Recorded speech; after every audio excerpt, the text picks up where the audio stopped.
15 भाषाओं में समानार्थी शब्दों को जान जाएगा, तमिल का भी, तेलुगु का भी। भाई तुम फ्रेंच जर्मन पढ़ते हो, स्पेनिश पढ़ते हो, अपने देश की भाषा से क्या नफरत है भाई? अगर हम चाहते हैं कि तमिल का व्यक्ति हिंदी पढ़े तो हिंदी भाषी व्यक्ति भी तमिल के 100 शब्द तो जान ले। भारत में रह करके भारत की भाषाओं को नहीं सीखोगे, विदेशी भाषाओं को सीखोगे तो भारत के लोग कैसे भारत से जुड़ेंगे?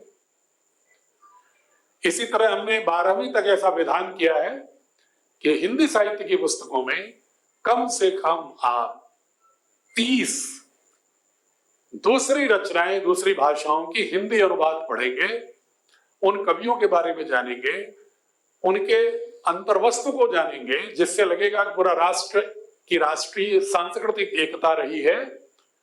और कम से कम 61-65 वाक्यों में जो आम संवाद के होते हैं कहीं जाने पर, उन वाक्यों को भी 15 भाषाओं में बोलना भी बच्चा सीख जाएगा।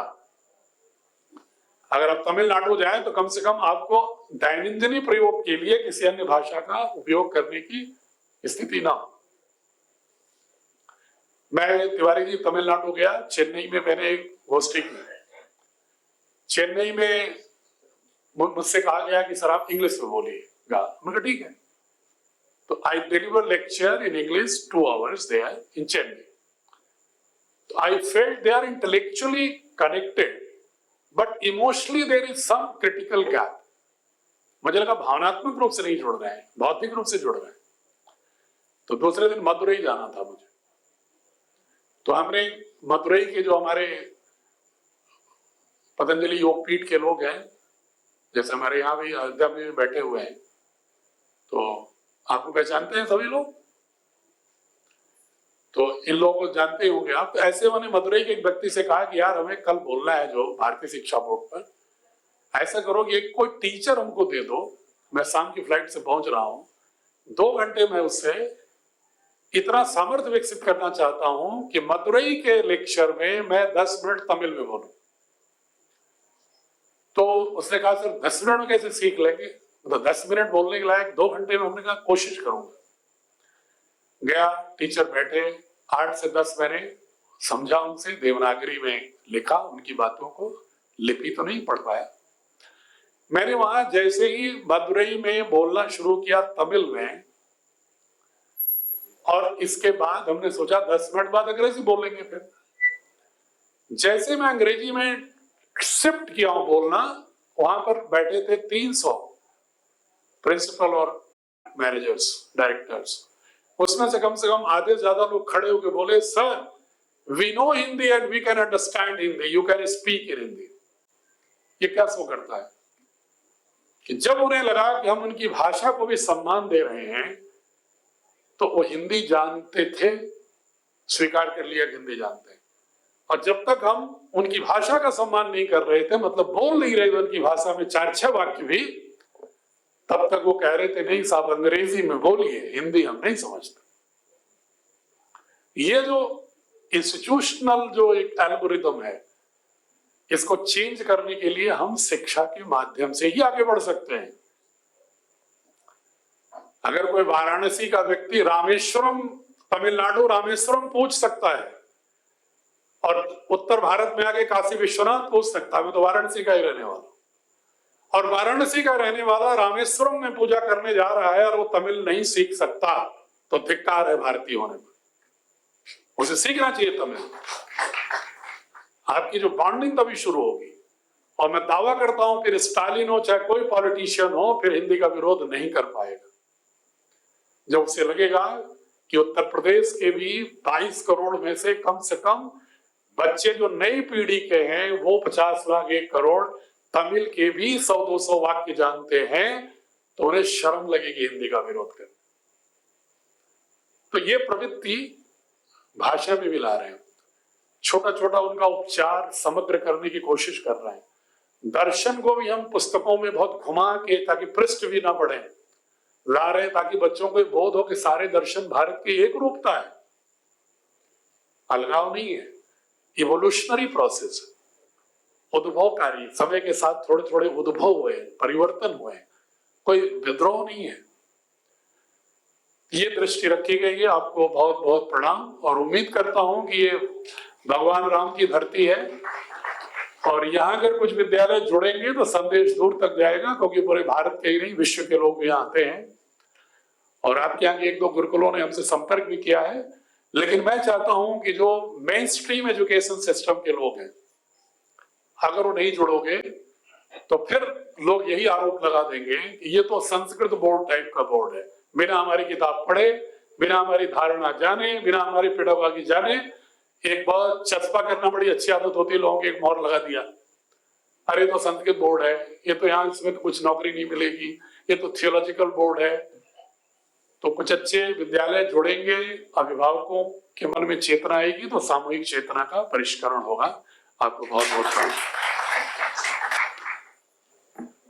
आदरणीय डॉक्टर एनपी सिंह, चेयरमैन भारतीय शिक्षा बोर्ड, हमारे DYOS तिवारी जी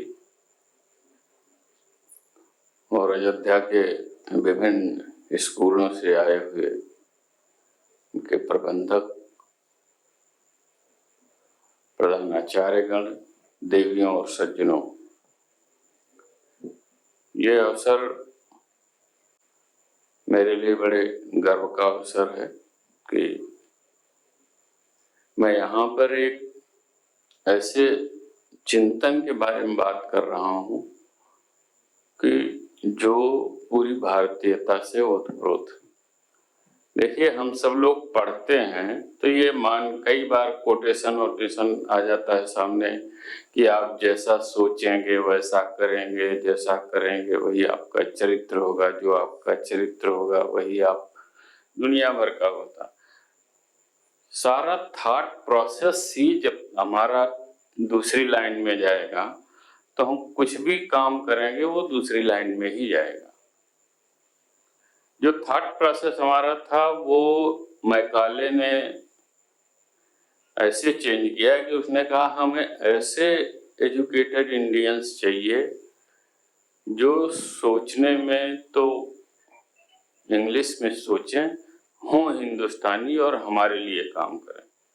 उसने सारी व्यवस्था, उसकी गलती कोई नहीं, उसे राज्य करना था, उसने एक कॉन्सेप्ट पे इसको बनाया। हमारा क्या हुआ कि फिर हम उसी को उसके बाद भी लेके चलते चले गए।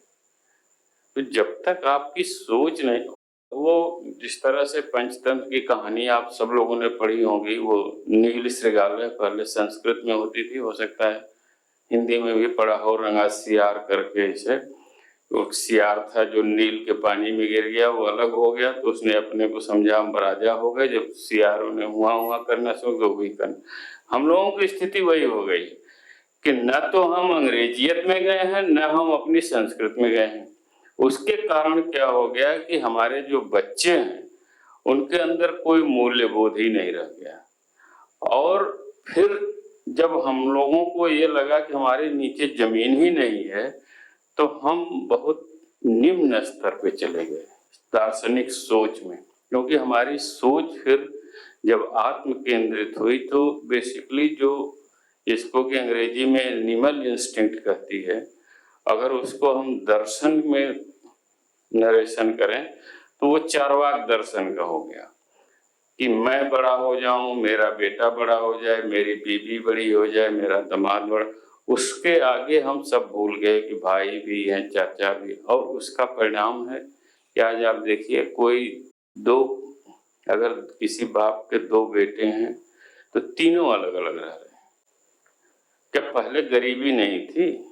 पहले भी गरीबी, इससे ज्यादा गरीबी थी, इतना नहीं प्रोडक्शन होता था। आप खुद अपने यहाँ घरों पे देखें कि पहले हम लोग ज्यादा गरीब थे, लेकिन पहले हमारे अंदर मूल्य बोध था, जो हमारी सनातन मूल्य बोधता थी, जो मूल्य के प्रति लगाव था वो था, और उसी के सहारे हम आगे बढ़ते थे। हुआ क्या कि इस तरह की पढ़ाई में हमारा जो मूल्य बोध है वो खत्म हो गया, हमारे अंदर आ गई हीन भावना। सारी चीजें जो चेंजेज हुए, जो आपके कई NCF आए, कई चीजें आई, वो सब इस चीज पे ज्यादा जोर न देके बाकी वही सतही चेंज करते रहे सतह के ऊपर। जब तक कोई भी कंसेप्ट है, कोई भी, चाहे जीवन की लड़ाई हो, चाहे पढ़ाई हो, चाहे कुछ भी करना हो, अगर आपका कंसेप्चुअली आप बलवान नहीं है, सही लाइन पे नहीं है, तो आपकी चीजें जो है वो सही ढंग से नहीं हो सकती। इसको गांव की आम की बोलचाल भाषा में कहते हैं, जैसे बढ़ई बनाता है ना कोई दरवाजा, तो टेढ़ा बन जाएगा तो कहता है फरमा टेढ़ा है। तो जब तक आपका फरमा टेढ़ा रहेगा, केवल भौतिकता और उसके लिए रहेंगे, तब तक आपका दरवाजा ठीक से बंद नहीं होगा। वो जाएगा कैसे? वो जाएगा केवल एकमात्र शिक्षा से। शिक्षा से कैसे जाएगा? जो हम अपने बच्चों के अंदर देंगे, जो उनको हम किताबें पढ़ाएंगे, जिस तरह से हम उन्हें दुनिया दिखाएंगे वही तो देखेंगे। तो वो काम करने के लिए जरूरत है कि हमें जो हम उनको पढ़ने को दे रहे हैं, जो करने को दे रहे हैं, वो उस तरह से करें जिससे कि वो आगे बढ़ सके जीवन में एक मूल्यबोध के साथ। मैं कहीं पे पढ़ रहा था कि आज भी यूएस वगैरह में मैंडेटरी है कि बच्चे जब सोते जाते हैं तो उनके माँ बाप उनको स्टोरी सुनाते हैं। मैंडेटरी बहुत काम करते हैं, लेकिन वो मैंडेटरी। हमारे यहाँ क्या स्थिति है, आप लोग किसी दिन पेरेंट टीचर मीटिंग में आप 10 ठो कहानी पूछ दीजिए रामायण भारत से किसी को, जो कि हमारे बहुत पवित्र ग्रंथ हैं। पवित्र ग्रंथ क्या, हमारे जीवन में रचे बसे, मतलब इतने ज्यादा रचे बसे हैं कि जब यहाँ से अंग्रेज ले गए सबको वहाँ एक तरह से जेल करने के लिए, खेतों में काम करने के लिए, मॉरिशस, वेस्ट इंडीज वगैरह, तो हमारे पुरखे केवल यही हनुमान चालीसा और रामचरितमानस लेके गए थे। ये था हमारा। लेकिन आज की डेट में आप एक बार एक्सपेरिमेंट करके देख लो कि आपके यहाँ जो लोग आते हैं पेरेंट टीचर मीटिंग में, आप ईमानदारी से उनसे पूछ लो कि 5-10 कहानी जिससे बच्चे को प्रेरणा दे सकें, जो हमारे विचारधारा की हो, वो कुछ न बता पाएंगे। जैसे कि जैन दर्शन में दिया है कि कोई सत्य प्रामाणिक नहीं है, हर सत्य के कई पहलू। उसके लिए तो उन्होंने दिया है कि एक 6 अंधे थे और एक हाथी था, उसके बारे में बताते हैं और कोई सही नहीं बताता।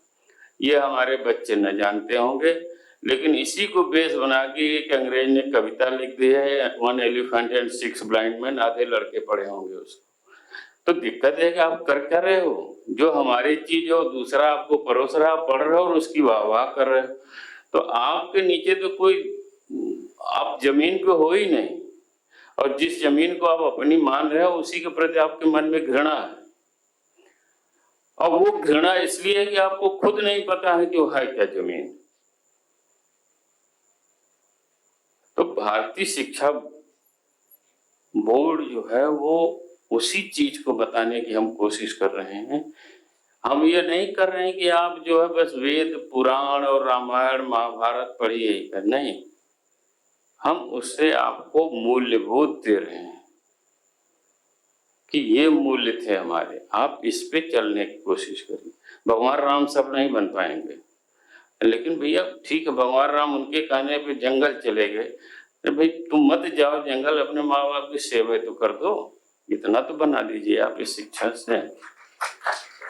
तो ये शिक्षा जब तक हम नहीं देंगे अपने किताबों के माध्यम से, आप सब लोग देखिए, अभी हम यहाँ पूछ दें कि 2 पोएम सुनाइए तो आप सब लोगों को अनायास प्राइमरी में जो कविता पढ़े होंगे, लाठी लेकर भालू आए, तुरंत याद आ जाएगी। तो भाई, तो प्राइमरी में लाठी लेकर भालू आए के साथ साथ ये भी पढ़ा दो कि भगवान राम अपने माता पिता की सेवा करते थे, तो वो जब बड़ा होगा तो उसके कॉन्शियस में कहीं तो रहेगा। तो जीवन जब आप मूल्यबोध के साथ नहीं जीनेंगे, और शिक्षा इसीलिए हमने जो चेयरमैन साहब ने हमारे कहा पैकेज हो गया, वो प्योर चार्वाक दर्शन है कि पैसे से का ना यावत जीवेत सुखम जीवेत ऋणम कृतः कृतम पिबेत के मामला चल रहा हम लोगों का, कि हम बहुत अच्छे, हमारा मकान में एसी लग जाए, हमारे बच्चे के मकान में हो जाए, हमारी बीवी का यह हो जाए, हमारे इसका हो जाए, थोड़ा आजकल ससुराल भी उसमें जुड़ गया है, बाकी लोग तो गायब हो गए। तो अब यह है कि इससे हमें बाहर निकलना होगा। यह बात हंसी की भी है और बहुत रोने की भी है। हंसी की यह है कि हम कहाँ चले जा रहे हैं। मतलब हमें पता है कि हम नील में गिरे हुए सियार हैं, लेकिन हम अपने सियार मानने की तैयार ही नहीं हो रहे हैं। इससे बड़ी विडंबना क्या होगी। और रोने की बात यह है कि अभी भी हम उसी तरह चल रहे हैं, व्यवहार कर रहे हैं। आप जब तक हम ये जाने नहीं हम सब एक हैं, पूरा भारतवर्ष ऐसा थोड़ी नहीं। ठीक है, भाषा तो आप यहीं अवधि में हो जाएंगे, कहो कहाँ जाए थे, यहीं चले जाओ आजमगढ़ में, कहाँ जात होगा हो जाएगा। तो इसका मतलब वो अलग होगा, है वो एक हो गया, है वो हुआ दूसरा हो, और वहां की लड़कियां यहाँ आती हैं, तो कौन बदलेगा भाई। तो इसी पे मारपीट कर ले हम, ये तो कोई बात नहीं हुई ना। तो ये बात जब नहीं है तो ये समझाना भी तो हमारा दायित्व है। जो हमारे बच्चे हैं हम उनको समझा रहे हैं। उनको समझा क्या रहे हैं कि कुछ नहीं बच्चा, तुम 90% लाओ, बीटेक कर लो, ये कर लो, वो कर लो, पैकेज में चले जाओ अमेरिका। ठीक है भाई, वो चला गया अमेरिका।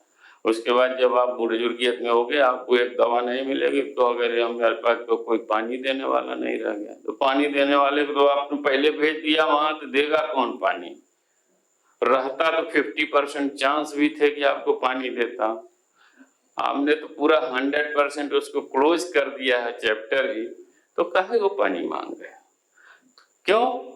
क्योंकि आपने उसे बनाया ही नहीं श्रवण कुमार की ऐसी की तैसी। हम अमेरिका के जीवन में नहीं जिएंगे, हम यही रहेंगे तुम्हारे साथ। क्यों? आपने श्रवण कुमार की कहानी तो उसको कभी सुनाई ही नहीं। आपने तो उसको यही सुनाई, वो चले गए विदेश, बहुत बड़े आदमी बन गए। तो उसी चीज को दूर करने के लिए ये बोर्ड की स्थापना है, और उसी पे हम लोग सतत प्रयत्न कर रहे हैं। हम अपनी किताबें बना रहे हैं, और ये एक पवित्र राम की धरती है।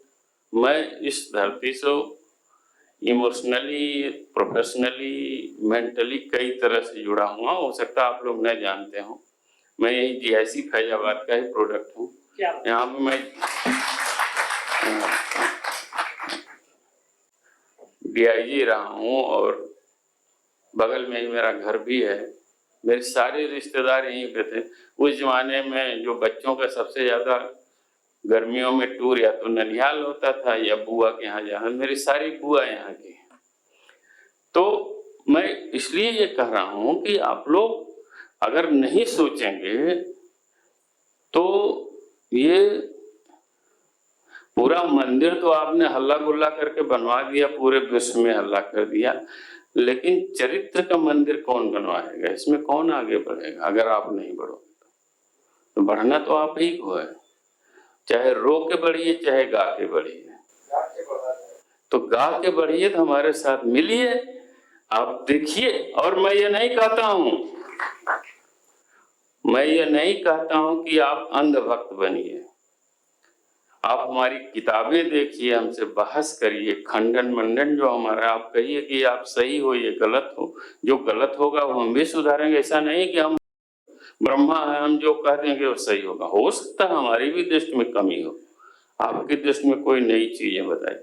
तो हम इस आवाहन के साथ आपको कर बुला रहे हैं कि आप आए, और इस दृष्टि के साथ आए कि हमें अगली पीढ़ी का निर्माण उसी तरह से करना है कि जैसे बेटे के पैदा होने पे बाप देसी पेड़ लगाता था, वो जानता था ये बीजू पेड़ 50 साल बाद पेड़ देगा, मैं नहीं खाऊंगा। तो ये आह्वान कई पीढ़ियों के बाद हम लोग सफल होंगे, लेकिन पेड़ तो लगाना ही पड़ेगा।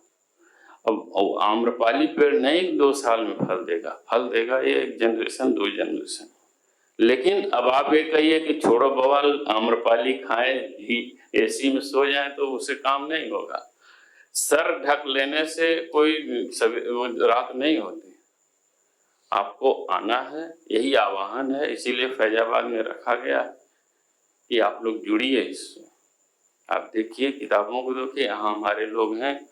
अभी डीआईओ साहब ने एक सुझाव दिया कि यहाँ खोला जाए, जिस पर चेयरमैन साहब विचार करेंगे। हो सकता हम किसी को इनके यहाँ बैठाएं जो गूगल पे इस पे आपके जो डाउट्स हैं वो दूर कर सकें।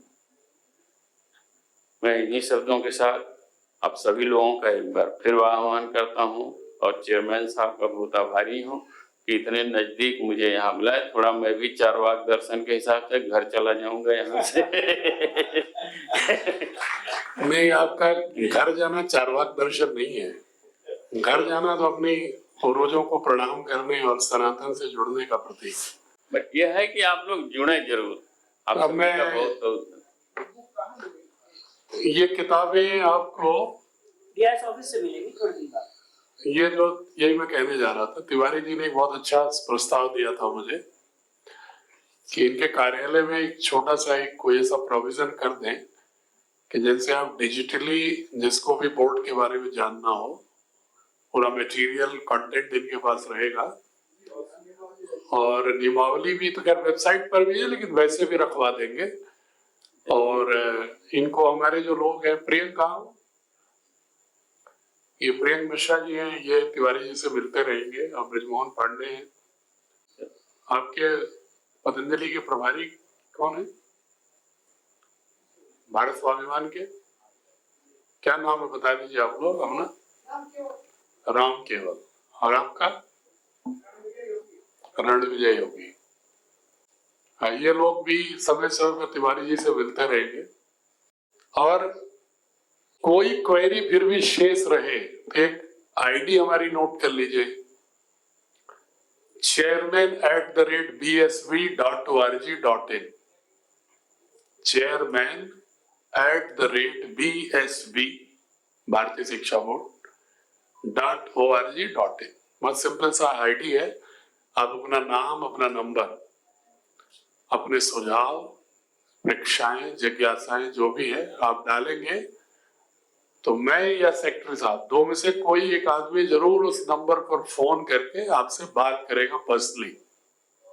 क्योंकि आउटरीच का हमने व्यवस्था बनाई है कि मैं स्वयं लगभग प्रतिदिन 50 से 100 लोगों से संवाद करता हूँ। देश के अलग अलग कोनों के लोग हमारे मेल डाले रहते हैं। मैं शाम को 1 घंटे सबको मैं रिंग बैक करता रहता हूँ। डीएम साहब आपके, चूंकि नृपेंद्र मिश्रा जी आए हुए इसलिए वो नहीं आ पाए और ना आना था उनको। वो हमारे पर्यवेक्षण में पहले काम भी कर चुके हैं, तो उन्होंने ही तिवारी जी को मुझसे जोड़ा। हमने पूछा कि कौन है डीआई साहब के, तो बोले डीआई साहब फोन कर रहे हैं साहब को। प्रथम दृष्टि में ही बिना मिले ही आपकी जो सकारात्मक ऊर्जा थी वाणी के माध्यम से, क्योंकि पाणिनि ने कहा है ना व्याकरण में कि ज्ञान तत्व चेतन तत्व का जो मिश्रण होता है, तो परा पश्यंती मध्यमा और वैखरी के माध्यम से जो ध्वनि ऊर्जा निकलती है उसी से वर्ण का उद्भव हुआ। तो वाणी हमेशा जो है वो ध्वनि ऊर्जा का प्रतीक होती है, और ध्वनि ऊर्जा जो है वो ज्ञान और चेतना के मिश्रण की ऊर्जा का प्रतीक होती है। तो मैं इनकी बात से ही मुझे ऐसा लगा कि बहुत ही एक सात्विक आत्मा है आप। और मिलने के बाद और मैं प्रामाणिक रूप से कह सकता हूं, और भारतीय संस्कृति के अनन्य उपासक मुझे प्रथम दृष्टया ही प्रामाणिक रूप से तिवारी जी लगे। तो मुझे पूर्ण उम्मीद है कि आपके नेतृत्व में माध्यमिक शिक्षा बोर्ड का तो कार्य है ही, बट डीआईएस का काम सिर्फ एक बोर्ड को देखना नहीं होता। ये भी बहुत क्लैरिटी होनी चाहिए आप लोगों को, क्योंकि हम भी कलेक्टर कमिश्नर रहे, जानते हैं। The basic fundamental of DIS is to promote the right kind of educational ecosystem in the district. तो इसलिए जो भी बोर्ड है फंक्शनल, जो भी धाराएं चल रही शिक्षा की, उनको समग्र रूप से दिशा देना DIS के पद का दायित्व है। और तिवारी जी उसको बखूबी समझते हैं, इसलिए उन्होंने अपनी ओर से प्रस्ताव दिया कि सर हम अपने कार्यालय में एक सेल गठित करते हैं आपका। तो हमने कहा कि तो बहुत ही अभिनंदनीय प्रस्ताव है, और आगे भी आपसे हम राय लेते रहेंगे। मैं चाहूंगा कि आपके भी 2 शब्द एक कार्यक्रम को पूर्णता की ओर ले जाएं। बहुत बहुत धन्यवाद सर आपके उत्साहवर्धन के लिए या आपकी उपस्थिति के लिए। सामान्य तौर पर शिक्षा जगत में 2 लोग बात करते हैं, या तो वो शिक्षक हैं या शिक्षा विभाग के अधिकारी हैं। उन लोगों से शिक्षा के बारे में सुनना जिन्होंने अपना जीवन अपना कार्य क्षेत्र जीवन के अलग अलग आयामों में बिताया और इसके बाद वो वापस अपनी आने वाली पीढ़ी को कुछ अपने अनुभव का, अपने ज्ञान का, अपने जीवन के समझ का अंश देने के लिए तत्पर हैं, प्रयासरत हैं। ये अत्यंत अभिनंदनीय है। ये उस परंपरा की तरफ इशारा है जहाँ हमारे पुराने गुरुकुलों में जो वानप्रस्थ की परंपरा थी वो शिक्षक होते थे। उनको मालूम होता था, सर समझ सकते हैं कि आज तहसील दिवस था, नरपेंद्र सर यहाँ पे हैं और इसी बीच में माध्यमिक शिक्षा मंत्रालय से 2 लोग आ गए, उनके दर्शन का प्रबंध होना था। तमाम उसके बावजूद हमारी भी लिमिटेशंस हैं। तो बड़ा अच्छा सा महसूस हुआ कि सर हैं यहाँ पे और उन्होंने हम लोगों की सीमितता को, प्रयास को समझा। वरना सामान्यतः ऐसा होता है कि जब आपके प्रयास चाहे जैसे हो उसमें कमी तो रहती ही है, यहाँ भी कमी रह गई तो उसमें सिर्फ कमी वाला हिस्सा दिख जाता है, बाकी हिस्सा नहीं दिखता है। बहुत बहुत आभार सर कि आपने उत्साहवर्धन किया। अगर व्यक्ति के रूप में मेरे अंदर कुछ अच्छा है तो ये मेरे माता पिता का, मेरे गुरुओं का है। मैं कितना अच्छा हूँ या बुरा हूँ ये मेरी संतान बताएगी। तो अपने चमकते घड़ों को अपने चमकने का बहुत घमंड नहीं रहना चाहिए, वो तो कुम्हारों का है। जिस पीढ़ी में सर हम लोग पढ़ रहे हैं उसकी एक बड़ी विलक्षणता है, इसकी तरफ ध्यान नहीं जाता है। हमसे पिछली पीढ़ी में जब ये सब लोग जब ये लोग पढ़ रहे होंगे तो बहुत सारे ऐसे लोग होंगे जिनके स्कूलों में उनके बच्चे पढ़ सकते थे। मेरी पीढ़ी जो 38 साल, 40 साल, 42 साल की पीढ़ी है, ये बहुत प्रतिभाशाली लोग हैं, लेकिन इनमें से रेयर ऐसे लोग हैं, दुर्लभ हैं कि ये अपनी संतान को अपने स्कूल में पढ़ा सके। सारी सामर्थ्य, सारा पुरुषार्थ, सारी क्षमताएं वहां चुक जाती हैं जहां हम ये जानते हैं कि नहीं, क्या मैं अपने बच्चे को पढ़ा सकता हूं? अयोध्या सौभाग्यशाली है क्योंकि ये ऐसा सबके साथ नहीं है। यहीं पर मणिशंकर जी हैं, रामप्रिया शरण सिंह जी हैं, अमित जी हैं, तमाम सारे ऐसे लोग हैं जिनके विद्यालयों में मैं अपनी संतान को भेजने में बेधड़क भेज सकता हूँ। ठीक है, बच्चे जाए पढ़े। मैं बेसिक शिक्षा अधिकारी था कानपुर नगर में। कानपुर नगर में एक बहुत छोटा सा गांव है गौरैयापुर, और तहसील दिवस है वहां पे।